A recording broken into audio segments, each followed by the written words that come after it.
Selamat pagi buat Bapak Ibu semuanya yang terkasih dalam Yesus Kristus, Bapak Ibu yang terkasih dalam kemanusiaan. Mentari pagi kembali menyapa kita, menyapa saya, menyapa para sahabat-sahabat di dunia maya untuk perenungan kita pada hari ini. Saya ingin mengajak kita pada hari ini untuk merenungkan usaha kita, cara kita dalam merawat kehidupan umat manusia, dalam bekerja bersama, mewujudkan misi Allah di tengah-tengah dunia ini.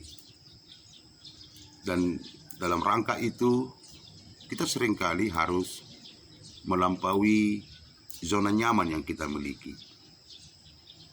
Bahkan kita harus menyeberang dari zona nyaman itu. Menyeberang dari zona nyaman, masuk dalam zona tidak nyaman. Dan kalau kita melihat beberapa kesaksian Alkitab yang berbicara tentang panggilan-panggilan Allah kepada orang-orang tertentu, kepada orang-orang pilihannya, agar orang yang dipilih itu keluar dari zona nyaman, masuk dalam zona tidak nyaman. Saya dipengaruhi oleh tulisan Bapak Dr. Joas Adi Prasetya yang terakhir ini, baru-baru ini telah menerbitkan satu buku yang sangat menarik.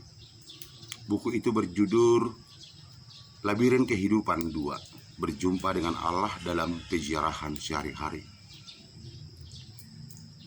Ada satu kisah yang ditawarkan oleh Joas Adi Prasetya untuk menjadi perenungan yang sangat aktual di zaman ini, yaitu panggilan Allah kepada Abraham, sebagaimana dicatatkan dalam kitab Kejadian pasal 12, terutama ayat 1 hingga ayat 3. Kala itu Allah memanggil Abraham dari tanah Ur, dari kampung halamannya.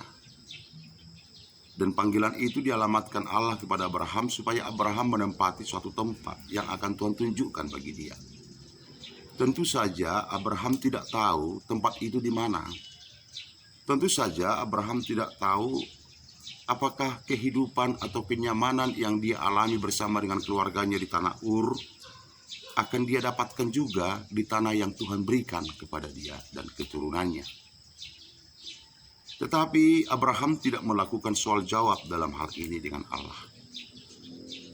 Abraham tidak melakukan perdebatan dengan Allah. Dan menurut catatan-catatan dalam kitab Perjanjian Baru, iman yang benar selalu merujuk pada iman Abraham. Tapi kali ini saya mau bicara tentang buah dari iman Abraham. Atau katakanlah, kenapa Abraham mampu melakukan itu? Mampu menerima panggilan Allah. Kenapa Abraham mampu keluar dari zona nyaman? Dia masuk dalam zona tidak nyaman. Kenapa Abraham keluar dari kepastian dalam tanda kutip, masuk dalam zona ketidakpastian dalam tanda kutip? Bapak Ibu, saya mau mengajak kita untuk merenungkan dari sisi Allah yang paling utama, dan yang kedua dari sisi kemanusiaan, dalam hal ini Abraham. Bisa kita renungkan dan bisa kita refleksikan bahwa Allah sedang menginterupsi kehidupan Abraham, bahwa Allah sedang menginterupsi kenyamanan yang dimiliki oleh Abraham. Tapi interupsi Allah itu bukanlah interupsi yang sifatnya mendestruksi atau merusak kehidupan Abraham.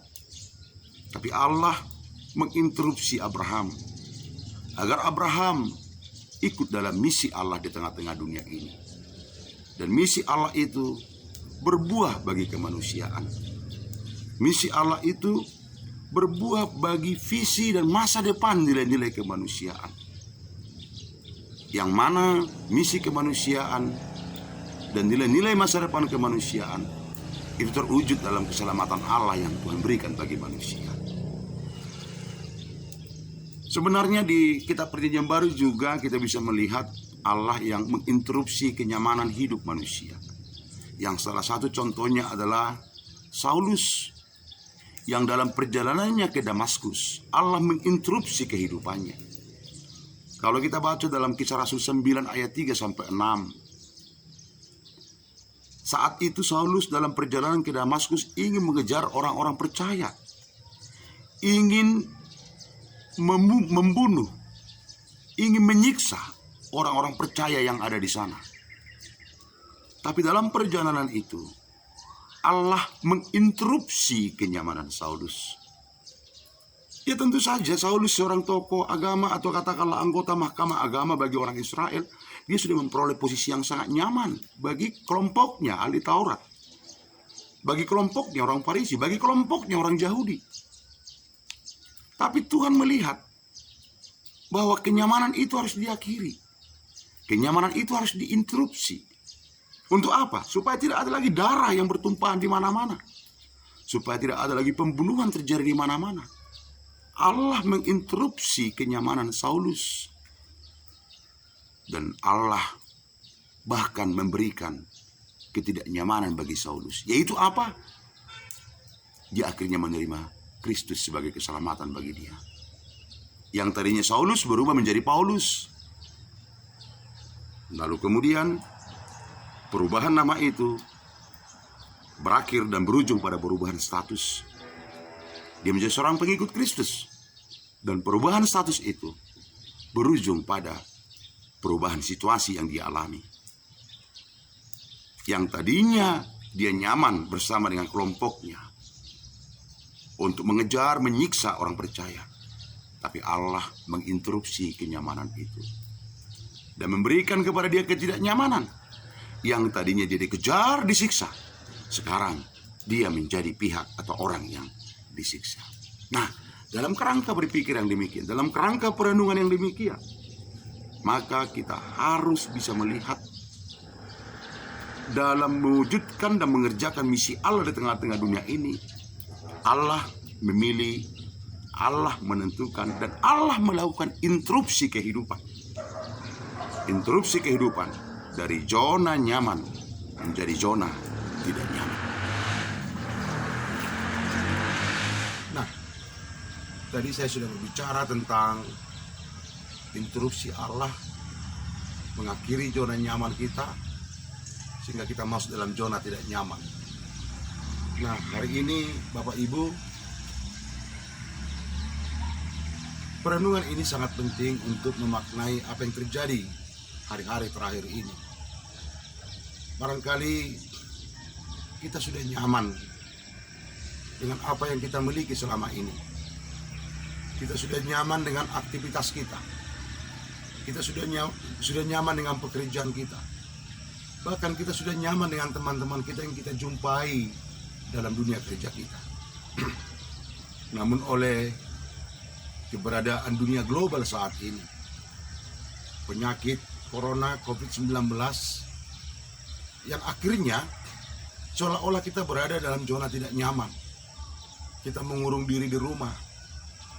Kita men-skors ragam perjumpaan kita dengan teman-teman kita. Bahkan kita tidak nyaman, kita tidak pergi ke mall. Kita tidak berjalan-jalan ke tempat wisata. Namun pakailah perenungan ketika Allah menginterupsi Abraham.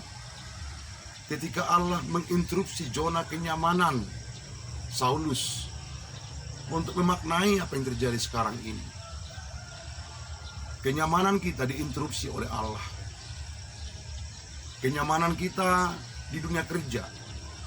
Kenyamanan kita yang biasanya sangat dinamis, berjalan ke sana kemari, berjumpa dengan orang-orang, pergi ke mall, dan ragam hal lainnya yang membuat kita nyaman dengan aktivitas kita yang terjadi sebelumnya.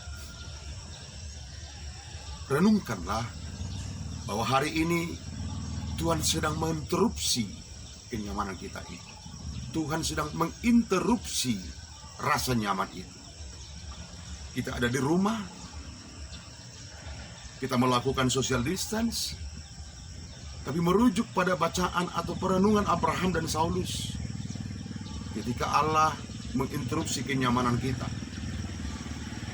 Hari ini, dimanapun kita berada, kita tinggal di rumah, kita membuat jarak interaksi, tapi biarlah itu kita maknai sebagai cara Tuhan agar kita bersama-sama dengan Dia mewujudkan misinya di dunia ini, untuk menyatakan rencananya bagi manusia, untuk menyatakan visi-visi kemanusiaan. Kenyamanan kita diinterupsi oleh Allah, sehingga seolah-olah kita tidak nyaman di rumah, tapi biarlah itu kita renungkan, kita refleksikan sebagai cara kita, usaha kita ikut bersama dengan misi Allah, mewujudkan misinya di dunia ini, merawat kemanusiaan, menjaga masa depan kemanusiaan, terutama mengusahakan keselamatan di dunia ini, mengusahakan keselamatan bagi semua manusia ciptaan Tuhan. Bapak Ibu yang terkasih, biarlah situasi yang kita hadapi sekarang ini membuat kita tidak nyaman, tapi ketidaknyamanan itu karena kita berada dalam perwujudan misi Allah, merangkul manusia, merawat kemanusiaan, dan mengusahakan masa depan kemanusiaan.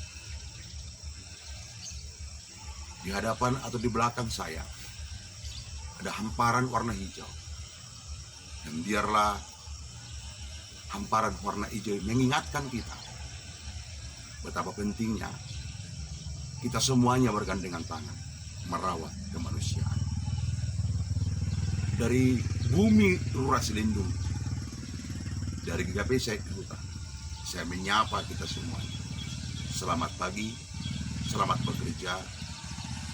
Dan kalau masih ada yang harus bekerja di luar rumah, waspada, jaga diri. Dan bila ada yang bekerja di rumah, nikmatilah pekerjaan itu, meskipun itu tidak nyaman. Tapi itu adalah usaha kita mewujudkan misi Allah. Selamat pagi buat kita semuanya. Tuhan memberkati. Amin.